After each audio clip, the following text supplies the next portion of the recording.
నమస్కారం. AG voice news కి స్వాగతం. హెడ్లైన్స్ చూద్దాం. తెలంగాణలో పోలింగ్ సమయం మరో గంట పొడిగింపు.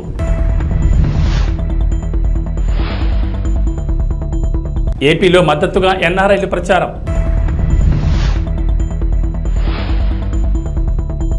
ఏపీ తెలంగాణలో 46 డిగ్రీలు దాటిన ఉష్ణోగ్రతలు.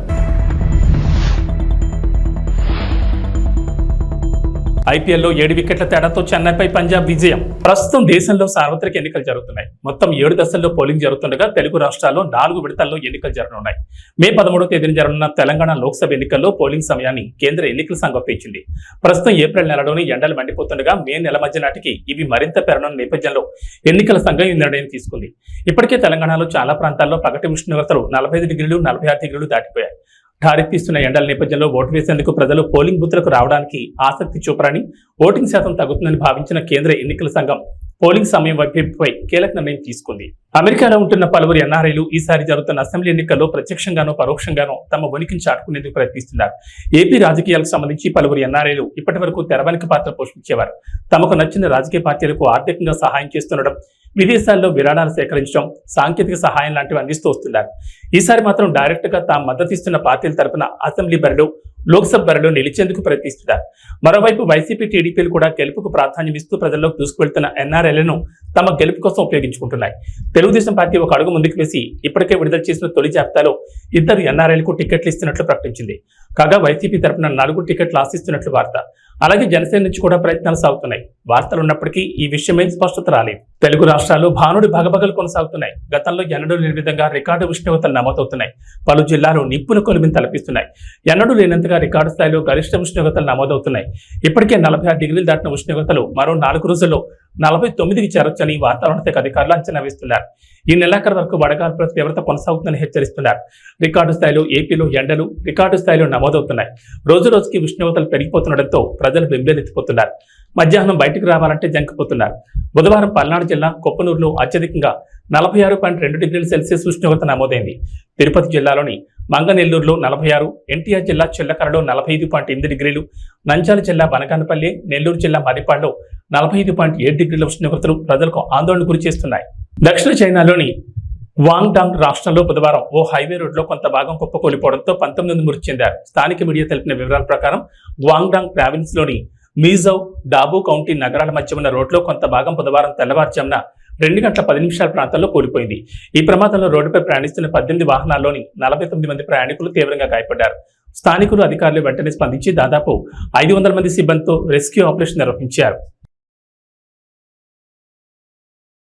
ప్రపంచంలోని most successful movie series Harry పోటర్లోని అందమైన కోట గుర్తుందా? అదేనండి, మ్యాజికల్ స్కూల్. అచ్చం అలాంటి భవనమే ఉక్రెయిన్లోని ఒడిస్సా నగరంలో ఉంది. ఇప్పుడు అది రష్యా ఉక్రెయిన్ యుద్ధంలో భాగంగా ధ్వంసమైంది.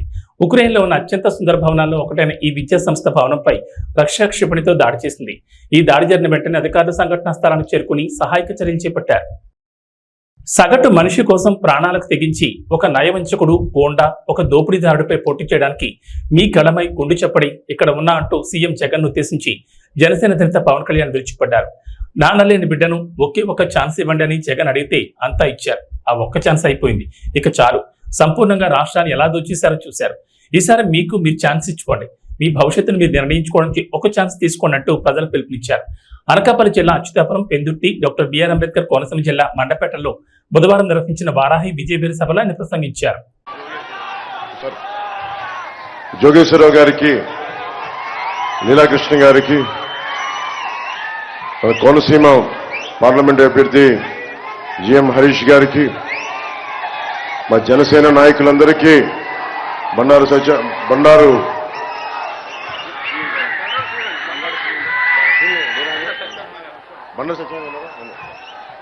సత్యానంద్ గారి, బండారు శ్రీనివాస్ గారికి,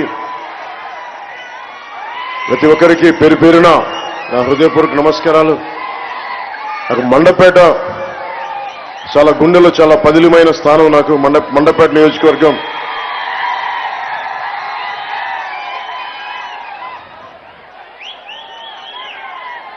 ఈరోజు మేడే సందర్భంగా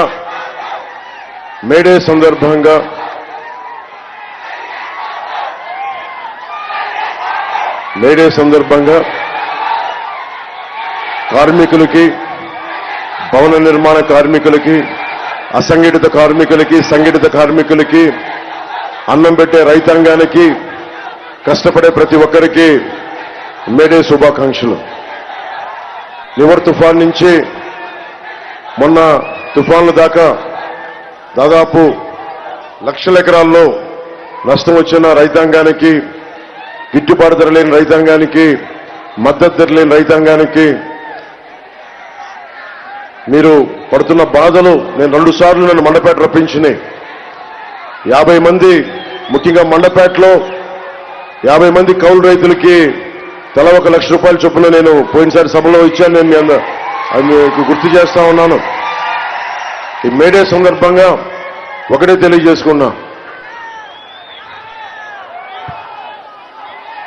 అన్నం పెట్టే రైతు లేకపోతే మనం లేం. మన కోసం ఒళ్ళు వంచి చేసే శ్రామికులకి వాళ్ళు లేకపోతే సమాజం లేదు. మేడే సందర్భంగా నేను వారందరికీ ప్రత్యేక ధన్యవాదాలు తెలుపుకుంటూ, ప్రత్యేక మనకు శుభాకాంక్షలు తెలియజేసుకుంటూ, నాకు ఇష్టమైన కవి శేషేంద్ర గారు చెప్పింది మీకు ఒకసారి గుర్తు చేస్తున్నాను. నేను భూములు ఎందుకు దున్నుతున్నానో తెలియదు, డ్యాములు ఎందుకు కడుతున్నానో తెలియదు, నా బ్రతుకొక సున్నా కానీ నడుస్తున్నా. చెట్టుగా ఉంటే కనీసం ఏడాదికి ఒక వసంతమన్నా దక్కేది. మనిషినై అన్ని వసంతాలు కోల్పోయానని చెప్పి ఒక శ్రామికుడు, ఒక కర్షకుడు కోసం రాసిన ఈ పంక్తులు, ఈ కవితా పంక్తులు నేను మీతో పంచుకున్నాను ఈ మేడే సందర్భంగా. అలాంటి శ్రామికులకి, అలాంటి కర్షకులకి మనకి కొత్త ప్రభుత్వం వస్తుంది, కూటమి ప్రభుత్వం వస్తుంది. జనసేన, టీడీపీ, భారతీయ జనతా పార్టీ కూటమి ప్రభుత్వం వస్తుంది. ఎస్సీజెడ్ ఉన్న ప్రాంతం ఇది. వేలాది మంది కార్మికులు, చాలా మందికి ఉపాధికి కల్పిస్తున్న ఎస్సీజెడ్ ఇది. అనేక పరిశ్రమలు, మీకు కార్మికులందరికీ, ఉత్తరాంధ్ర కర్షకులకి, రైతాంగానికి, ఆ మేడల పైన అక్కడి నుంచి చేతులు ఊపుతున్న భవన నిర్మాణ కార్మికులందరికీ, ప్రతి ఒక్కరికి, కష్టపడే ప్రతి ఒక్కరికి మేడే శుభాకాంక్షలు.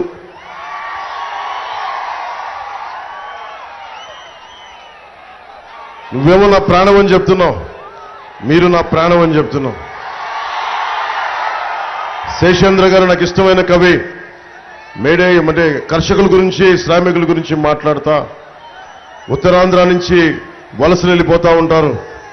భవన నిర్మాణ కార్మికులు దేశమంతా కష్టపడుతూ ఉంటారు. ఉత్తరాంధ్ర భవన నిర్మాణ కార్మికులు, వారి గురించి, కర్షకుల గురించి, శ్రామికుల గురించి ఆయన అన్న మాటలు తెలియజేస్తాను. నేను భూములు ఎందుకు దున్నుతున్నానో తెలియదు, డ్యాములు ఎందుకు కడుతున్నానో తెలియదు, నా బతుకొక సున్నా కానీ నడుస్తున్నా. వేళ్లు కాళ్ళై నడిచే చెట్టు మనిషి. చెట్టుగా ఉంటే ఏడాదికి ఒక వసంతమన్నా దక్కేది. చెట్టుగా ఉంటే ఏడాదికి ఒక వసంతమన్నా దక్కేది. కానీ మనిషినై అన్ని వసంతాలు కోల్పోయానని, మనకి ఉపాధి అవకాశాలు లేని, కండలు కరిగించి శక్తిని ధారపోస్తున్న సమాజానికి శక్తిని ధారపోస్తున్న శ్రామికులు, కర్షకులు ఛిద్రమైపోతుంటే వారి గురించి రాసిన మాటలు. వారి అందరికీ నేను అచ్యుతాపురం జంక్షన్ నుంచి రాష్ట్రం మొత్తం కార్మికులకి, కర్షకులకి, కష్టపడే ప్రతి ఒక్కరికి మేడే శుభాకాంక్షలు తెలియజేసుకుంటున్నాను. గాజు పగిలే కొద్దీ ఏమవుతుంది? గాజు పగిలే కొద్దీ ఏమవుతుంది? పదునే కొద్దీ. దశాబ్దంగా నలుగుతా ఉన్నాం, దశాబ్దంగా దెబ్బలు కొడతా ఉన్నారు. మన గ్లాసుని బద్దలు కొట్టే కొద్ది ఇంకా పదును తేలుతా ఉన్నాం మనం. రోజున భయంతో, భయం గుప్పిట్లో ఉన్న ఆంధ్రప్రదేశ్కి, భయం గుప్పిట్లో ఉన్న 5 కోట్ల మంది ప్రజలకి, భయం గుప్పిట్లో ఉన్న అన్ని వర్గాలకి జన సైనికులు, మబ్బుల్లో పరిగెత్తే పిడుగుల్లాంటి జన సైనికులు, మగాళ్ళకి మేమేం తీసిపోం. మేము ఆది పరాశక్తులు అంటూ వచ్చిన మా ఆడపడుచులకి, వీర మహిళలకి, మా యువతులకి మీ అందరికీ మేడే శుభాకాంక్షలు.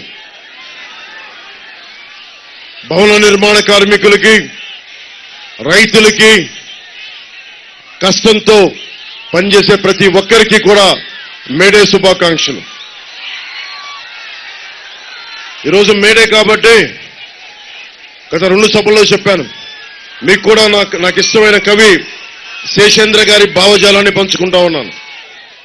ఇది మేడే ఎరుపుకు చిహ్నం, మార్పుకు చిహ్నం, మార్పుకి చిహ్నం, ఇది మార్పుకి గుర్తుది. మీరు ఒకటే గుర్తుపెట్టుకోండి, ఇది 12 రోజులు 11 రోజులు ఉంది, ఇంకంతే, లెస్ దాన్ 2 వీక్స్, 2 వారాల కంటే తక్కువ ఉంది మనకి. మీ భవిష్యత్తుకి, యువతరానికి, ఆడపడుచులకి, వచ్చే తరం మీది, మాది కాదు, వచ్చే తరం మీది. మీ భవిష్యత్తు కోసం, అక్కడున్న నువ్వే ఆ చిన్న బిడ్డ కోసం భుజాల మీద ఎత్తుకున్న ఆ బిడ్డ భవిష్యత్తు కోసం, ఇక్కడున్న మా ఆడపడుచుల భవిష్యత్తు కోసం, మొత్తం ఒక సముద్ర తరంగంలా తెరలుగా ఒక సునామీ వేవ్ లాగా ఉన్న యువతరం కోసం, మార్పు కోసం జనసేన పెట్టాం. భవిష్యత్తు ఎట్లా ఉంది ఈ రోజున? నలిగిపోతున్నాం. ఒక్క ఛాన్స్ అని జగన్ అడిగాడు. ఒక్క ఛాన్స్ ఇచ్చేశారు మీరు, ఇంక చాలు. ఒక్క ఛాన్స్ ఇచ్చేశారు చాలు జగన్కి. ఒక్క ఛాన్స్ ఇస్తే ఏం చెప్పాడు? నేను 2019 ఎన్నికల్లో ఏం చెప్పా? ఈ కొండ మాది, ఈ గుట్ట మాది, కనిపించే ప్రతి స్థలం మాది అని నేను మీ అందరి చెవుల్లో ఇల్లు కట్టుకొని మరి చెప్పా. ఆ రోజు నేను సరదాగా అనుకున్నారు, నా మాట నమ్మలా. ఈరోజు హెలికాప్టర్ మొత్తం తిరుగుతా ఉంటే అంతా ఒకటే చెప్తా ఉన్నారు, మొత్తం ఉత్తరాంధ్ర భూములన్నీ, పెందుర్తి భూములన్నీ, అన్ని భూములు కూడా మొత్తం వైవి సుబ్బారెడ్డి గారు, మిథున్ రెడ్డి గారు, పెద్దిరెడ్డి గారు, అందరూ నాయకులందరూ దీనిని మొత్తం కబ్జాలో పెట్టి వేలాది ఎకరాలు. ఒక తాడి గ్రామాన్ని మరల్చడానికేమో ఎకరాలు లేవు. ఇక్కడ పుట్టారు, ఇక్కడ పెరిగారు, ఇక్కడ కన్నీళ్లు, కష్టాలు. ఇక్కడ వారికి భూమి లేదు, ఇక్కడ వారికి భూమి లేదు. దశాబ్దాలుగా, తరాలుగా పుట్టి పెరుగుతున్న వాళ్ళకి ఇక్కడ భూమి లేదు, స్థలం లేదు, ఎకరాలు లేవు. కానీ మన మీద అధికారం చెలాయించి వీళ్ళకి భూములన్నీ ధనదత్తం చేస్తా ఉంటే మీరందరూ ఏం చేస్తారు? చేతులు కట్టుకొని కూర్చుంటారా? చేతులు కట్టుకొని కూర్చుంటారా? మనకి బాధ్యత లేదా? బాధ్యత ఉందా లేదా మనకి?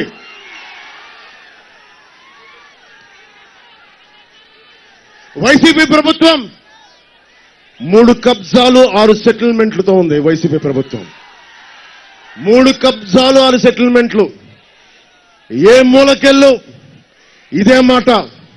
అన్న మా ఆస్తులు దోచేశారన్నా, జనవాణి కార్యక్రమంకి వెళ్తే మా పంచగ్రామాల సమస్య కుదరదు కానీ, ఇన్ని వేల మంది పనున్న పంచగ్రామాలకి కుదరదు కానీ, సింహాద్రి అప్పన్న భూముల మటుకు ప్రైవేట్ వ్యక్తులకి దానదత్తం చేస్తారు.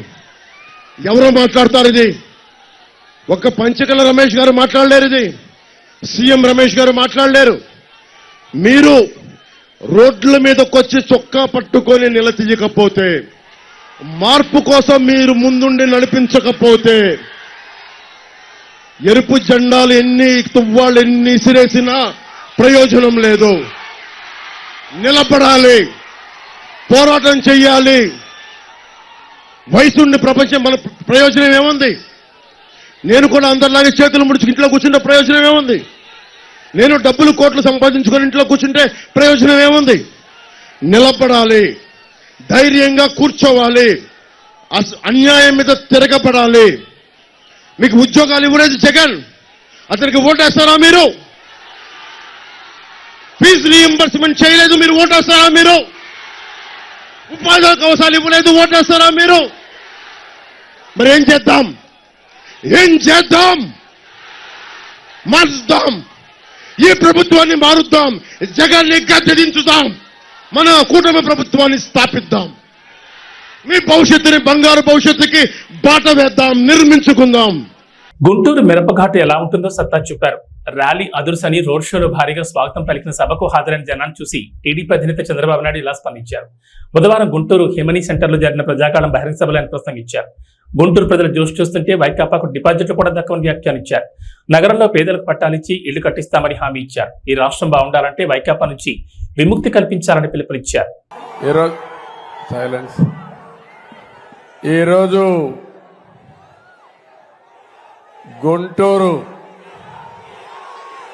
గుంటూరు మిరప ఏంటో, మీ సత్తా ఏంటో చూపించారు, అవునా కాదా అని అడుగుతున్నా. ఈరోజు గుంటూరు ర్యాలీ అదర్స్ మనుషులు వస్తారు కానీ మీ జోష్ చూస్తే మాత్రం ఇప్పటి కూడా నాకు అర్థం కాలేదు ఎక్కడి నుంచి వచ్చింది ఈ జోష్ అని. తమిళ్లో 5 సంవత్సరాల్లో మీ అందరూ పడిన బాధలు, మీ ఇబ్బందులు, భవిష్యత్తు మీద ఉండే మీ బెంగ అన్ని కలిపి ఈరోజు పిల్ల జల్ల అందరూ కూడా రోడ్డు మీదకి వచ్చేశారు. నా జీవితంలో ఎప్పుడు చూడలేదు చిన్న పిల్లలు వాళ్ళకి ఎల్లో బట్టలేసి తండ్రి భుజాల మీద ఎక్కించుకొని ఒక జెండా కూడా ఇచ్చి ఊపుతూ చంద్రన్న ఈ బిడ్డల బాధ్యత మీదే అని అన్నప్పుడు ఆ నమ్మకానికి నా జీవితం ధన్యమైపోయింది. ఏ నాయకుడైనా బతికేది నమ్మకం కోసమే బతుకుతాం, అవునా కాదా అని మిమ్మల్ని అడుగుతున్నా. ఏదైనా సంపాదించచ్చు కానీ నమ్మకాన్ని పోతే ఆ నాయకుడు మళ్లీ మనుగడ సాధించలేరు. యువత చూశాను ఈరోజు మీ యొక్క ఉత్సాహం చూస్తా ఉంటే ఆకాశానికి ఎగురుతున్నారు మీరందరూ. ఇకపోతే మా ఆడబిడ్డలు చూశాను, మగవాళ్లేనా మేమేం తక్కువ అని ఆడబిడ్డలైతే రోడ్డు మీదకి వచ్చిన విధానం చూస్తే జెండా పెట్టుకుని మగవారితో సమానంగా పోటీ పడి నడిచారంటే నాకు అనిపిస్తుంది ఇది చూసిన తర్వాత ఈ సైకో పార్టీకి డిపాజిట్లు కూడా రావు.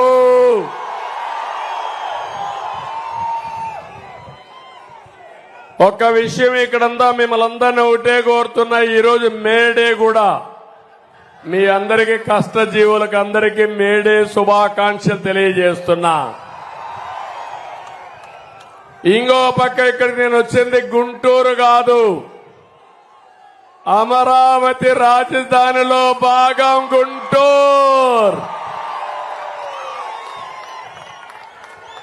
తమిళ్లో హైదరాబాదు సికింద్రాబాద్ ఉంటే మూడో నగరం సైబరాబాద్ నిర్మాణం చేసి దాని చుట్టూ 165 కిలోమీటర్ల ఔటర్ రింగ్ రోడ్ వేసి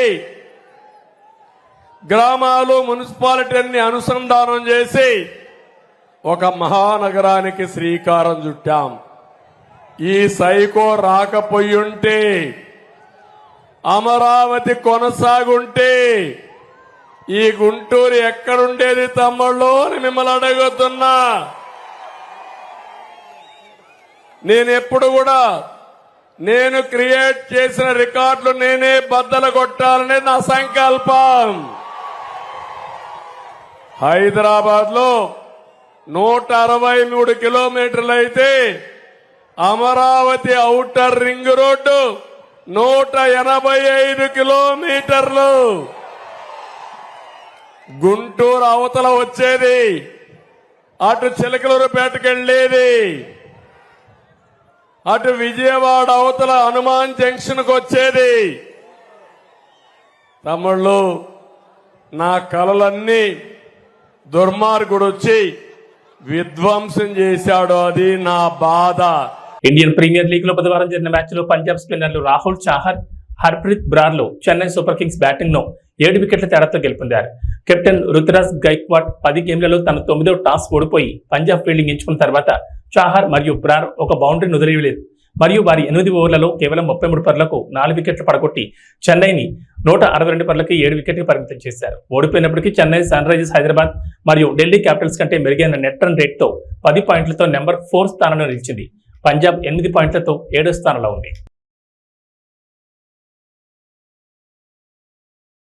ఇవి బులెటిన్ విశేషాలు. నమస్కారం.